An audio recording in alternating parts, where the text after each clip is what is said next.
que esses casais estão frustrados? Qual é a raiz de tanta desilusão? Vamos ler juntos?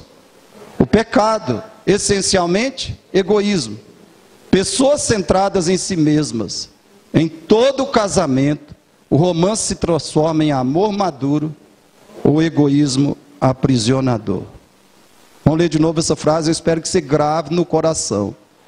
Porque todo casamento, irmãos, todo casamento, infelizmente, tragicamente, todo casamento é impulsionado por Cristo e, consequentemente, pelas verdades, princípios e mandamentos de Deus. Ou todo casamento é impulsionado por egoísmo. É baseado em egoísmo. Escute aí juntos. Em todo casamento, o romance se transforma em amor maduro ou egoísmo aprisionador. Ou nós aprendemos a amar a Deus e, consequentemente, amar o cônjuge, muitas vezes sacrificialmente, ou nós aprendemos a ser mais egoístas cada dia no casamento e destruímos o relacionamento.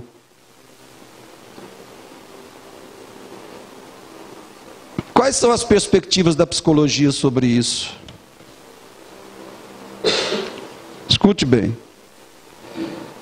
Aqui nós temos a diferença das abordagens psicológica e teológica do ser humano e das circunstâncias humanas. Diante desses casos que eu falei para vocês, de frustração, de conflitos, de decepção no casamento, a abordagem psicológica vai tratar primeiro esse marido e essa esposa, esses casais, como vítimas. Eles vão ser considerados, antes de tudo, vítimas, né? Vítimas. Eles são vítimas, por exemplo, vítimas das circunstâncias que eles estão vivendo. São as circunstâncias. Não, se você estudar a história desses casais, você vai ver que certos pecados conduziram esses casais a essas circunstâncias. Leia lá no seu livro. As circunstâncias com detalhes, né? Frustração, decepção, mágoa, raiva, ira. É isso que esses casais estão vivendo. Se você estudar a história deles, você vai ver que eles foram cometendo pecados que os levaram a essas circunstâncias que eles estão vivendo hoje. Mas a psicologia vai tratá-los como vítimas, não como pessoas culpadas e responsáveis pela situação que estão vivendo, principalmente culpa e responsabilidade. Então, esses problemas, a psicologia vai dizer que esses problemas são causados pelas circunstâncias. Os casais estão assim por causa das circunstâncias que eles estão vivendo. E o que eles têm que fazer então, diz a psicologia? Eles têm que aprender a dominar as circunstâncias, a administrar as circunstâncias, e assim alcançarem o máximo a melhor convivência possível, com o mínimo de autonegação. Então aprendam técnicas, né? Aprendam técnicas para que vocês dominem, administrem as circunstâncias que vocês estão vivendo e assim consigam a melhor convivência possível, marido e esposa, com o mínimo possível de autonegação. Mas o problema da psicologia aqui, primeiro, é o vitimismo. Ela alimenta o vitimismo das pessoas. E o segundo problema, ela alimenta o egoísmo das pessoas. Ou seja, ela fortalece a idolatria das pessoas. As pessoas continuam adorando outros deuses, mas se ajustam, né, para ter a melhor vida possível no contexto da idolatria, da adoração dos outros deuses. E isso é o quê? Isso é paganismo. Isso é paganismo. As pessoas podem até conseguir uma excelente vida nesse mundo, com base no vitimismo, no egoísmo, na idolatria, mas elas estão separadas de Deus, estão indo para o inferno. Então as técnicas da psicologia são boas, em muitos casos são boas, funcionam, trazem solução, trazem alguns resultados. Só que basicamente a psicologia fortalece 3 horríveis males, pecados que assolam o ser humano: o vitimismo, o egoísmo e a idolatria. Pecados fundamentais que destroem por dentro, de dentro para fora, o ser humano e o casamento. Mas você pode fazer dessas circunstâncias a abordagem também psicológica desses casais e das circunstâncias. A abordagem teológica, escute com atenção, vai dizer o seguinte: essas circunstâncias que vocês estão vivendo, provavelmente foram geradas por pecados que vocês cometeram. Então as circunstâncias foram produzidas por muitos tipos de pecados.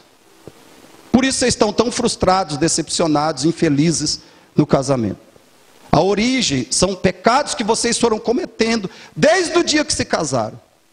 Pecados.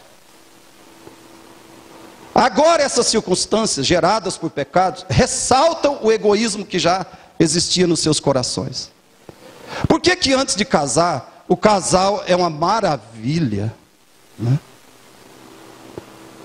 É alegria transbordante, é poesia para lá, é te amo para cá, e dá presente, e é o melhor tempo e atenção ao outro. Tudo isso é fundamentado ainda em egoísmo, não em amor autêntico. Mas quando a gente está querendo, né? A gente é tão abnegado. A gente faz tanto sacrifício. Eu a amo, eu o amo. Então aí se casa. Aí se casa. Olha que casa, irmãos. Começa a ver a necessidade do sacrifício, da autonegação, do amar o outro como a si. Aí os ídolos supitam tudo. Não são neuroses, não, são ídolos. Eles ficam bem expostos com a carona horrível deles. Os ídolos do coração, de cada um. Então, essas circunstâncias só ressaltam o egoísmo, a idolatria que reinava, que imperava no coração do marido e da esposa. E esse egoísmo, por sua vez, no casamento, provoca diversos outros pecados. Veja que os pecados cometidos antes pelo egoísmo oculto, latente. Agora, as circunstâncias ressaltam esse egoísmo. E esse egoísmo provoca e gera outros tipos de pecados no casamento, no relacionamento. Aí as pessoas se sentem arrasadas.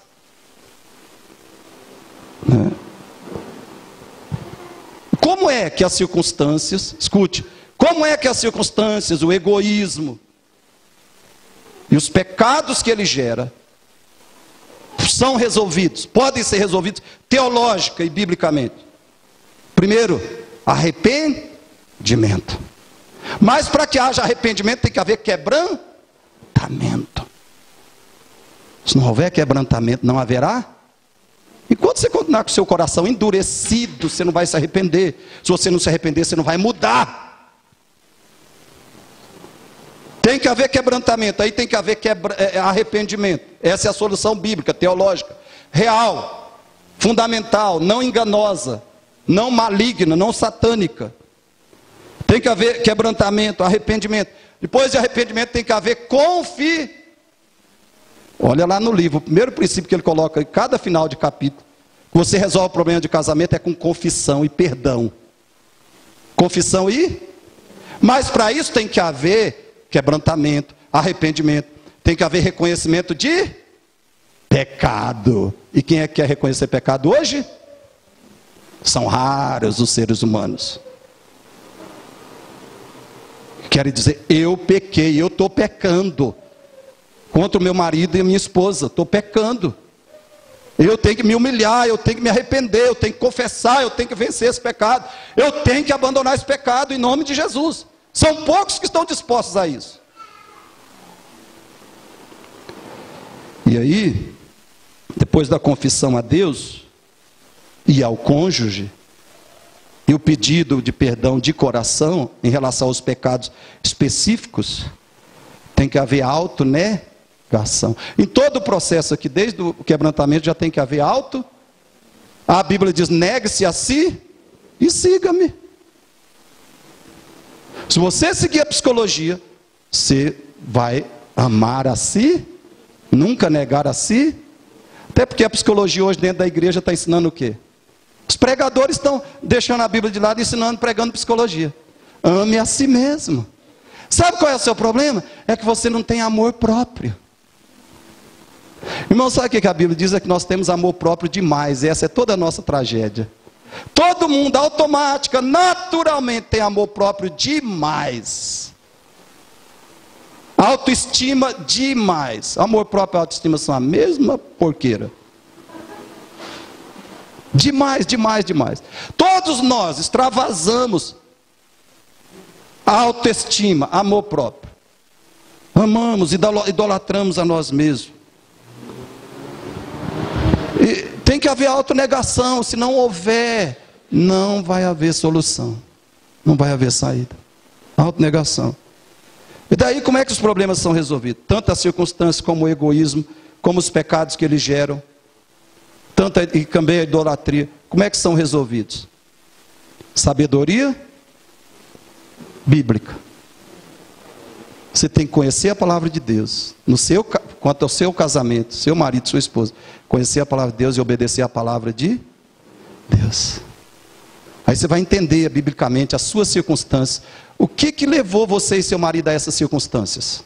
Vocês estão assim derramando, extravasando frustrações, desânimo, tristeza, amargura, acusações, críticas um ao outro, ódio, raiva um do outro, infelicidade, frustração, decepção, vontade de matar o outro. Vocês estão extravasando isso. Como é que você sabe? Onde você aprende como é que tudo começou? Por que tudo aconteceu? O que está acontecendo de fato? E como é que você aprende a solução? Aonde? Sabedoria bíblica. As granadas bíblicas vão detonar, vão explodir o seu vitimismo. Vão jogar para os ares, despedaçar o seu egoísmo, despedaçar a nossa idolatria. Vão arruinar o nosso ego. E quando o nosso ego foi eliminado, e o caráter de Cristo o nosso ego for substituído pelo caráter de Cristo, aí nós vamos ser um marido maravilhoso, uma esposa maravilhosa. E vamos ter um casamento feliz como Deus planejou. Porque nós aprendemos aqui domingo passado, Deus planejou a nossa felicidade. Sim. Deus é o Deus da infelicidade? Não. Se há um ser que é feliz nesse universo, é o Pai, o Filho e o Espírito Santo. Ele é a felicidade, ele não é feliz só. Ele não tem felicidade. Deus é a felicidade. Se há um ser que é prazer, é Deus. A Bíblia diz que Deus é amor, que Deus é luz e algumas coisas mais. Mas a Bíblia poderia dizer, e de forma indireta ela diz, Deus é prazer, Deus é felicidade, Deus é alegria, Deus é paz, né? Agora, por que Deus é tudo isso? Porque Ele é santo. Deus é felicidade e prazer, porque Ele é santo. Aí Deus planejou para mim e você felicidade através do processo chamado santificação. Felicidade através da a formação do caráter de Cristo em mim e aí o casamento vira um paraíso, entre aspas. Porque ainda vai ter as tristezas, ainda vai ter os problemas, as tribulações, só que vocês estão em harmonia e paz um com o outro, um sustentando o outro, um encorajando o outro, um fortalecendo, estimulando o outro. Porque a idolatria foi quebrada, o egoísmo foi rompido. E Cristo substituiu isso. Cristo reina no seu coração.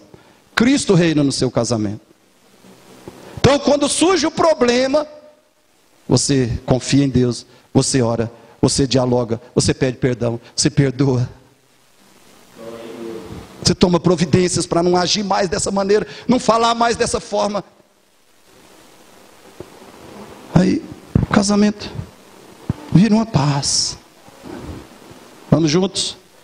O que fazer quando o pecado básico, que é o egoísmo e seus filhotes, a idolatria e seus filhotes, dissipam o romance, a atração e a motivação do casamento? O que fazer? Primeiro, juntos, vamos lá? A base para continuar é conversão ao Evangelho, instrução bíblica e adoração cristã. Já falei assim em linhas gerais do que é essa conversão ao Evangelho. Começa com quebrantamento, arrependimento, confissão, né? Reconciliação com Deus e com o cônjuge. Se você não seguir o Evangelho no casamento, você está perdido. O Evangelho tem que ter seu guia. Porque com o Evangelho você pode ter a salvação mesmo, a libertação do poder do pecado, da culpa do pecado, e pode continuar tendo isso sempre. Ainda pode ter, você deve ser. Então o que você precisa é se converter ao Evangelho.